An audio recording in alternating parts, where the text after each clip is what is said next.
वो पागल है, उसके पास गर्भाशय ही नहीं है, और अगर होता भी तो इस उम्र में मां बनना नामुमकिन है। भगवान नहीं होता।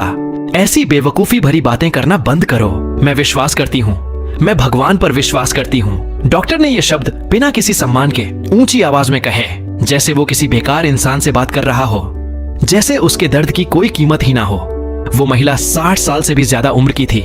पूरी जिंदगी उसने मां बनने का सपना देखा, प्रार्थना की, इंतजार किया और सालों तक चुपचाप रोती रही। फिर आया आखिरी झटका, एक जरूरी सर्जरी जिसमें उसका गर्भाशय निकाल दिया गया। मेडिकल साइंस ने उसके लिए मां बनने का दरवाजा हमेशा के लिए बंद कर दिया। लेकिन एक रात जब वो सो रही थी, कुछ हुआ। उसने एक फरिश्ते को देखा।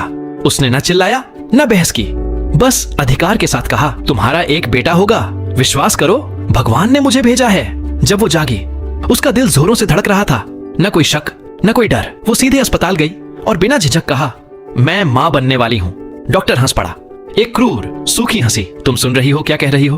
तुम्हारे पास गर्भाशय नहीं है, ये एक खतरनाक वहम है, तुम्हें मानसिक इलाज की जरूरत है। और आखिर में उसने कहा, भगवान भगवान भगवान होता ही नहीं, और जब भगवान ही नहीं है तो तुम्हारा गर्भाशय कहां से आएगा?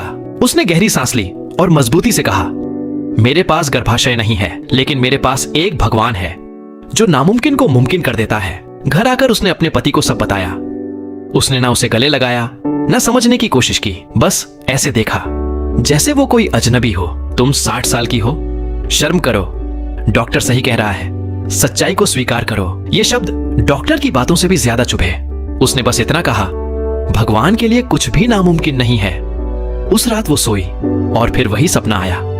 इस बार उसने अपने पेट को छुआ। कुछ दिनों बाद उसे उल्टियां होने लगीं, थकान, सारे लक्षण दिखने लगे। वो फिर अस्पताल गई। डॉक्टर ने रिपोर्ट देखी और चुप हो गया। नहीं, ये नहीं हो सकता, अल्ट्रासाउंड करते हैं। जब स्क्रीन पर तस्वीर आई, डॉक्टर का चेहरा बदल गया। वहां गर्भाशय था, पूरी तरह से सही, पूरा। और सिर्फ एक नहीं, 2 दिल धड़क रहे थे, जुड़वां बच्चे, एक बेटा एक बेटी। गर्भ पूरी तरह स्वस्थ था। महीने बीत गए और वो दिन आ गया। उसकी बाहों में 2 खूबसूरत स्वस्थ बच्चे थे। डॉक्टर ने माफी नहीं मांगी, पति चुपचाप रोता रहा, लेकिन भगवान ने जवाब दे दिया था। जब साइंस ने अपमान किया, जब विश्वास का मजाक उड़ाया गया, जब सबने दरवाजे बंद कर दिए, तब भगवान ने अपना दरवाजा खोल दिया। और अगर आज कोई तुम्हारे विश्वास का मजाक उड़ाता है, तो ये याद रखना, इंसान की सीमा कभी भी भगवान की सीमा नहीं हो सकती। इस कहानी को शेयर करो, क्योंकि आज भी बहुत से लोग हैं जिन्हें फिर से विश्वास करने की जरूरत है।